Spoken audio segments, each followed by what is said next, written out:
out another Boeing plane. The nose wheel of a Boeing 7. We were just talking about Boeing yesterday. A 757 jet. The nose wheel fell off and rolled away while the plane was waiting on the runway. I'm laughing Oh because no. I'm about to get an RV. I'm gonna be traveling differently, and if my RV can get on the water, well, I'm gonna go to Africa that way. But actually, the Africa flight, because of the pilots, some African pilots be getting you there safely. But the planes, though, but the planes. All right, so it was waiting on a runway to take off. Delta flight, number 982, moments away from taking off, and then off the wheels just came off and just rolled away. 172 passengers were like, "What the hell?" 2 pilots, 4 crew members, bound for Colombia, and yes, so Boeing again. And what we got out there again, Elon Musk saying is DEI, saying it's because black pilots, saying it's black engineers because Boeing let black people come into the space that black people still only make up, I think, less than 15% of 94% of airline pilots are still white. And then you got Charlie Kirk and his band of mediocre white men saying that they don't feel comfortable on plane. Let me just play this clip, and I want to hear from both of you as well as the audience.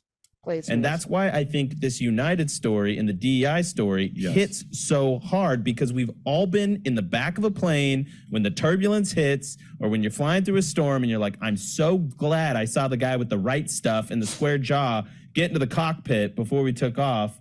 And I feel better now. No, I mean, like, you want to go thought crime? Like, I'm sorry. If I see a black pilot, I'm going to be like, boy, I hope he's qualified. Well, that's the you wouldn't have done that. You wouldn't have done that before. That's not an immediate. No, you wouldn't have done that before. That's not who I am. That's not what I believe. It is the reality the left has created. Oh my God, that's Charlie Kirk. Turning Point is his organization. He has millions of followers. He has weird gums too. He's only 30 years old, but somehow he has been elevated, a dropout, a person of limited abilities, very mediocre, but has this big platform, Turning Point USA, moving and driving, and has the audacity to say out of his mouth when he gets on an airplane and sees a black pilot, he's not comfortable. What is this? What is going on? For the record, 94% of pilots are white, and 98.2% of human error in aviation happen at the hands of those white pilots. Those are facts. And we don't win World War II without Tuskegee Airmen. Let me just say that. America does not win World War II without them. I'm gonna say that with my full chest. Oh, my goodness. This is a perfect example, right, of the way that the kinds of comments like that are bolstered by the fact that everything about our culture is already racist. So it doesn't have to be backed up. It's already backed up by everything in the culture. So we have to get better at naming the unearned advantage that comes with looking like you fit the description. Yeah, I just want to, yes, Dr. Caretha, you are entirely correct. I just want to start with the objective notion that Charlie Kirk ain't shit, right? Charlie Kirk ain't done shit.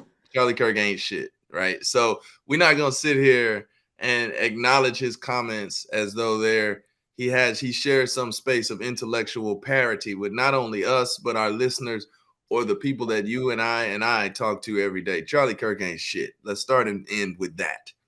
And so it almost feels silly to like respond. All right, to say less. Say less. We don't say less. You said it. Say it one more time for the people in the back. Yeah, I do think that what he says is important, though, because only to the extent that it lays bare the fundamental misconception that diversity and an intentional inclusion means inclusion of someone who is unqualified. It doesn't mean that, and it's never meant that. But on some level, Charlie Kirk knows it doesn't mean that. Sean Hannity knows it's never meant that, because he's old enough to have been a thoughtful person when discussions were being had in the 70s and 80s, right? And 90s and ongoing. But like, they know that that's not what it means, but they choose to tell lesser informed people that that's what it means. And therein lies the evil. So yeah,